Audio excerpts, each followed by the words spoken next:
Всем привет! Вот так вот наша Мила метит свой туалет. Только все мимо. Еле вышла из домика своего, но обнюхала меня, посидела возле меня. Короче, вот так вот. Скажи, я опять в домик, да? И опять в домик. Вот потягуськи. Че, женишок твой скоро приедет? Но она шуганая стала, шуганая в этом вольере, поэтому заберем ее домой. И будем ее держать в большой этой клетке и там заниматься ей, потому что должна к рукам месяцок хотя бы, еще мне хозяин сказал, попривыкать. А в большом вольере все равно она себя зашуганно чувствует. Она подходит, все, но она старается вот убежать. Видите, чуть какой-то звук, старается убежать. Вот и все, скажи, я в домике. У нас наша мартышка. Смотрите, как лазит, вылазит. Алита нервничает. Алита у нас, я ее как-то приучал на соболя. Она вообще в этом плане молодец. У нее прабабка чемпионка мира Оя по папкиной стороне. По материнской линии у нее вот мужские питомники там сидят. В общем, она валент смешанный с разных направлений. И если честно скажу, у нее вообще она как бы такая универсальная собака. Вот, и я надеюсь, на эту осень еще больше мы будем к охоте, подготовимся. У нее и медведь, и кабан, и барсук. Она вообще, и вот соболя, как она его видит, нервничать начинает облаивать. Ты об меня не трись, ё-моё. Ты чё, блин, трусишка, дичаешь? Через 2 дня жених к тебе приедет. Да. Вот она единственная, кто на него лает. И реагирует Ария еще. Чё ты? А? Мила. Вот я выбрал именно с длинной шерстью. Что этого щенка, что мальчика. И мальчика я взял черного. Это редкий окрас, черный. В общем, черный забрал. Это тоже темненькую самую забрал. Ну а тот вообще черный будет. Черный. Да, в парке будут черные волки и черные соболя.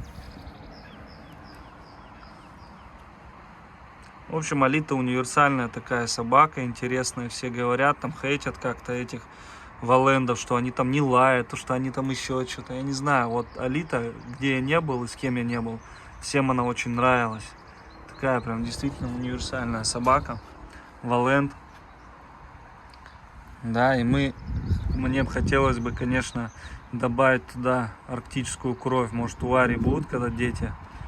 Вот, подождать, эти года подождем мы.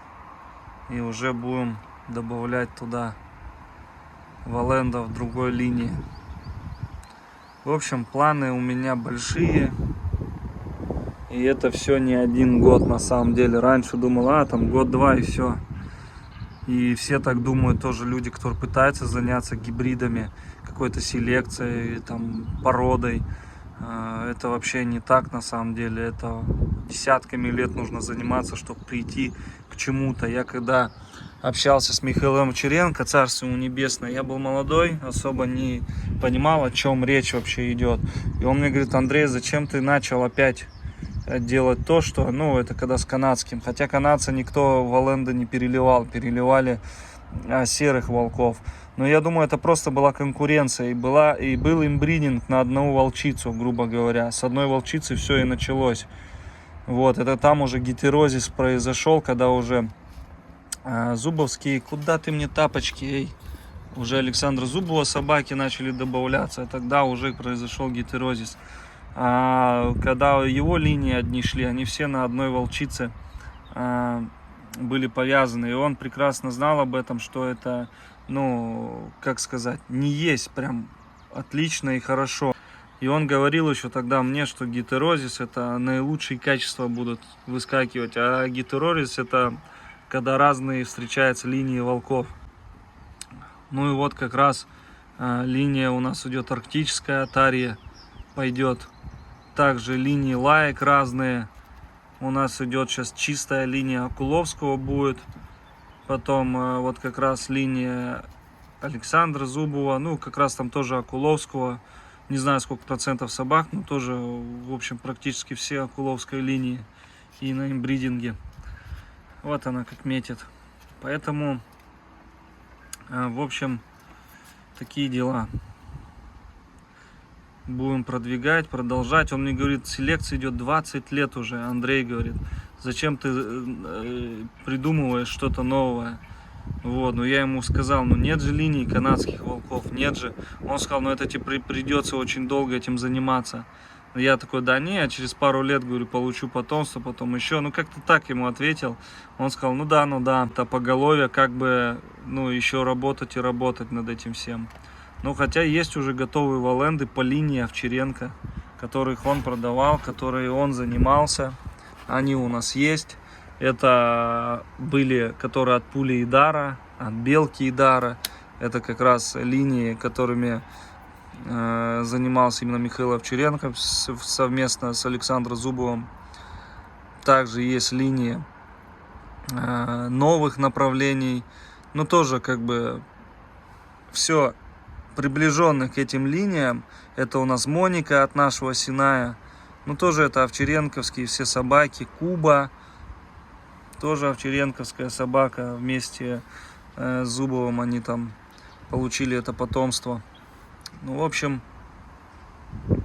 такие дела. В принципе, все одни и те же эти линии идут. Сохранение идет этих линий. Но решил добавить чистую линию Окуловского Петра Николаевича, кто занимается 55 лет селекцией, у него рослые собаки, и арктическую кровь. И я уверен, что через несколько лет, уже может даже раньше, мы получим то, что нужно, и то, что хотелось бы видеть многим и охотникам, и людям, которые интересуются гибридами такими. В общем, я думаю, будет интересно. У нас еще Алу растет. Алу у нас крупная самка, переросток. В селекции самое главное, чтобы крупная самка была. Ну и отец, конечно, не мелкий. Вот, но если будет самка маленькая, а крупный самец, то все равно не получится такие крупники. Суки точно. А кобели будут, ну, максимум, как чуть больше там мамки. До отца могут не дотянуть. Вот. Но есть, конечно, исключения, но все же. Соболюшка. Все же в селекции самое важное, чтобы самка была крупной. Все по ее родителям были крупные именно мамки. От 4 до 7 колен примерно. Рассчитывать, смотреть. Ну, в общем, это селекционная работа. Здесь эти моменты все надо учитывать. А не так, что вот он крупняк попался, а у него там нету рослых никого. Если мы по Синаю смотрим, почему у нас щенки такие рослые? Потому что по материнской линии, что по Синаю, там все рослые суки, я не знаю до какого колена. Что по линии матери новой тайги нашей. Вот.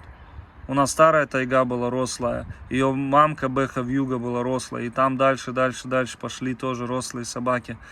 А по новой тайге, которую вот Окуловского взял я, 6 лет и он там сидит, она тоже сука рослая, очень рослая. И мамка ее была Муха, как он говорил мне, легендарная собака, Петр Николаевич. Всю тайгу там тоже там. Ну, в общем, легендарная собака была и очень крупная, рослая, там 70 холки. Чуть ли не крупнее еще нашей новой тайги. Естественно, но там тоже по материнской линии очень крупные идут. Поэтому и выскочили у нас такие переростки. И вот у нас Алу, она реально крупная собака.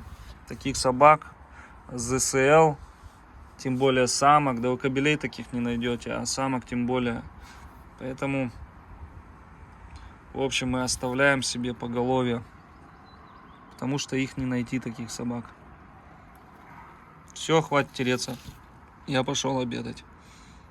Все. Ты тоже вон тебе. Обед есть. Вот это наша тайга. Посмотрите, каких она размеров. Просто гигантская сука. Вон ее сын, посмотрите, ему будет 6 месяцев, только 24 июня. Посмотрите, какой он огромный. Он уже перегнал нашу самку Валенда. Посмотрите, насколько старшую. Лапы какие у него огромные. Огромный кобелина. Огромнейший просто. Вот он вообще, и слава богу, что не продал я его. Никуда не отправил, потому что желающих там много было, но все не в те руки. То в квартиру, то просто в дом для себя. Тихо! Вот его мамка. Он уже почти мамку догнал. Это ему 6 месяцев еще нету. 5,5. И вот Монечка у нас. Вот видите, что означает, когда по материнской линии, по маме, суки все маленькие.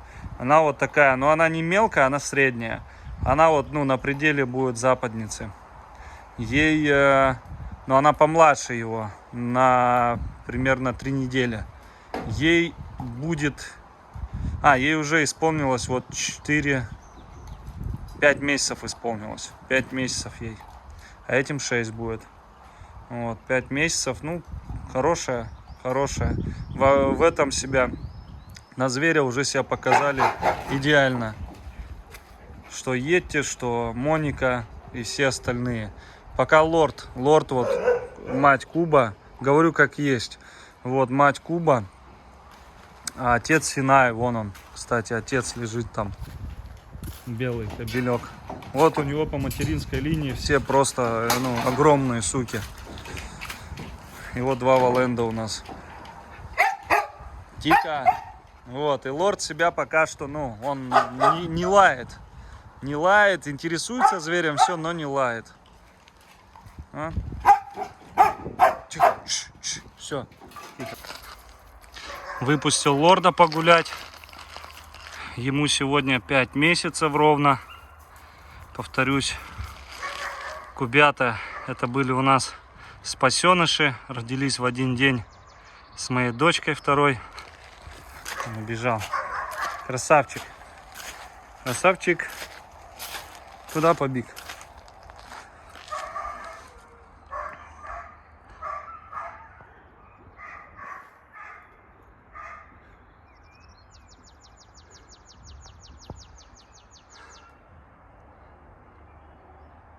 Йети у нас ушел. Ой, Йети. Лимба, его родной брат, ушел во Владикавказ. Где он?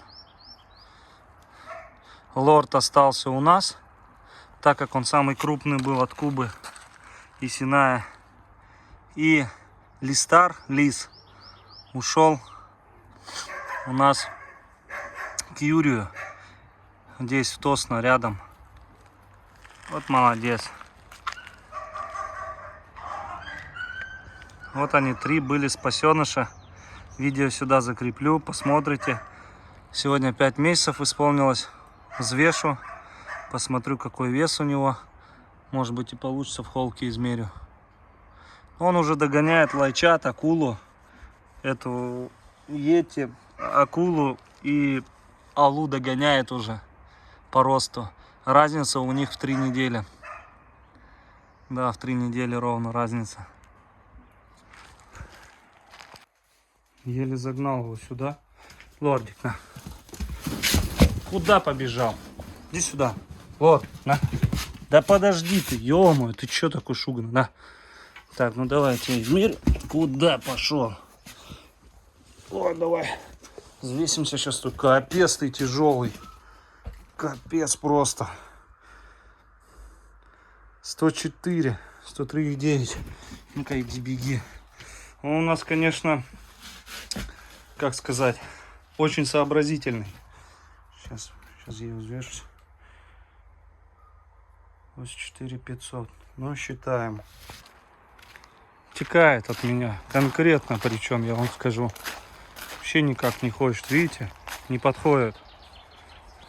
У него прям с ним нужно особое вообще занятие, особое внимание.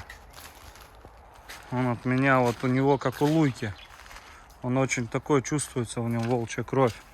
Я вот лично ни разу не слышал, как он лает еще. Он молча, если давит, то давит молча.